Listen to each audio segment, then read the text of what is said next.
Hi, my name is Laura Diaz and the business is called Lollipop and Pepper.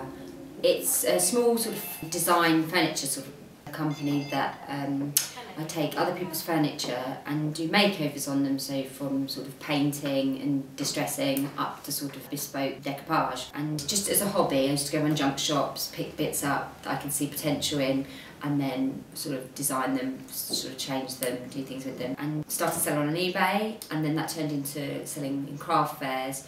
And then in November, I took the leap to leave my full-time job and opened the shop.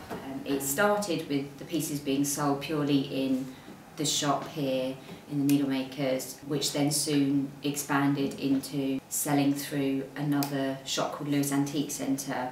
I have a space in there which is very busy, very popular, and I don't need to sort of be there or anything like that. I just sort of put all my pieces in that space and then it sells through there. At the moment, the other shop I've got my pieces in is called The Bedroom, which is on Lewis High Street, and she takes pieces of my furniture for her ever-changing window displays. Obviously she needs to keep the shop fresh, so I sort of design pieces for her shop, for sale as well, so if customers see them, they're for sale there as well, but she obviously gets the window display as well.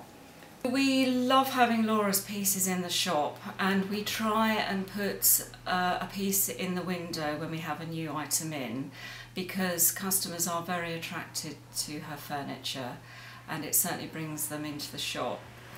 We sell the pieces quite easily. People like the pieces that she produces, and we're very pleased to have them, and we think that they complement our shop very well. I designed the Playboy chair. It was for a shop called the Print Room. The owner there, Lucy, wanted something for her Christmas display, something that made people walk past the window and sort of do a double take, as in something a little bit out of the ordinary, that wasn't your bog standard Christmas tree with baubles on. Her sort of business, so when I sort of went in there, I designed the chair around her style of business, which I see is very sort of retro, sort of modern retro, 60s kind of style, Andy Warhol kind of theme. So I designed the piece using 60s as the influence, which is why I used the Arne Jacobson chair, and then a 60s Playboy magazine.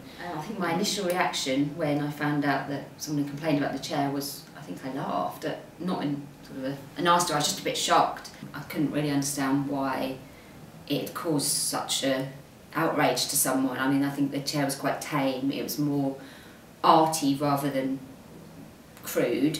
So my initial reaction was to be a bit shocked and sort of laugh, and then I sort of got a bit worried that it had affected Lucy's business somehow, or she'd got in trouble, or that I'd got in trouble or something like that. And then sort of soon realised that it was just one person's opinion, which I don't necessarily agree with. It's just something different, it's quirky, it's a little bit controversial, so you can always get some mileage from anything which is controversial. So what's your opinions on the police having to take it away, or rather so put it in the back of a shop? Did you agree with that in the first place? Not in this day and age. Everyone's broad-minded, but then again, if people are worried or embarrassed by it, fair enough, move it, but not to make a song and dance about it. That takes time, costs money, doesn't it? I think it looks like a pretty cool chair, to be fair. Like it, yeah? Yeah.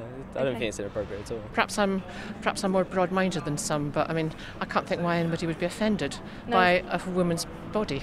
Within this particular area, it is a fairly clean area in that respect. But I don't think it's offensive if you take the bigger picture into account, and you actually look at the world around you. I was really pleased because earlier this year I got awarded Entrepreneur of the Month from, it's called Entrepreneurs Circle, which is a group of about 5,000 or 10,000 entrepreneurs that have their own businesses, and 12 a year get awarded Entrepreneur of the Month for doing something great with their business, and I got it awarded to me for the Playboy chair, so I was really proud of that.